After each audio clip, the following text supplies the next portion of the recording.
বুলডোজারে তুলে নিরাপদ স্থানে নিয়ে যাওয়া হচ্ছে নেপালের বন্যায় অলৌকিকভাবে বেঁচে যাওয়া বৃদ্ধাকে। মৃত্যুকে কাছ থেকে দেখে ফিরে আসা এই বৃদ্ধার চোখ মুখের দিকে তাকালে হয়তো অনুভব করা যায় কতটা ভয়াবহ ছিল নেপালে এই বন্যা।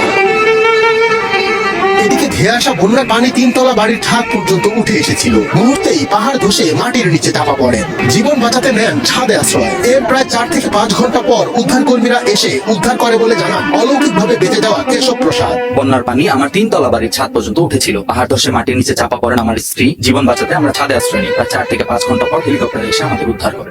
নেপাল ও চীনের তিব্বত সীমান্তবর্তী হিমালয় অঞ্চলে এক ভয়াবহ দুর্যোগের সৃষ্টি হয়েছে। 26 আগস্ট কাদা ও পাথরের একটি বিশাল ধস নদীতে আছড়ে পড়লে নেপাল অংশে ভয়াবহ বন্যার সৃষ্টি হয়। নেপাল পুলিশের তথ্য মতে এই প্লাবনে এ পর্যন্ত অন্তত 157 জনের মৃত্যু হয়েছে এবং শতাধিক পর্যটক নিখোঁজ রয়েছেন।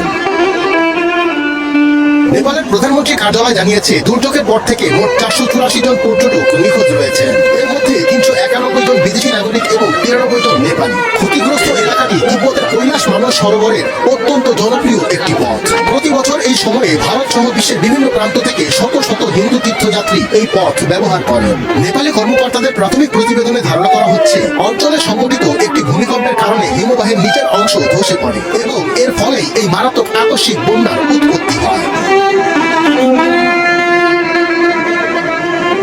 নেপালের পর্যটন মন্ত্রণালয় নিশ্চিত করেছে যে নিখোঁজ বিদেশি পর্যটকদের মধ্যে 100 জনেরও বেশি ভারতীয়, 3 জন মার্কিন এবং 12 জন ব্রিটিশ নাগরিক রয়েছেন। তবে স্থানীয় অধিবাসীদের মধ্যে কতজন নিখোঁজ রয়েছেন তা এখনো স্পষ্ট নয়। বন্যা কবলিত এলাকায় সেনা ও উদ্ধারকারী দলের সমন্বয়ে দ্রুত উদ্ধার অভিযান অব্যাহত রয়েছে। মঞ্জুর এ মাওলা।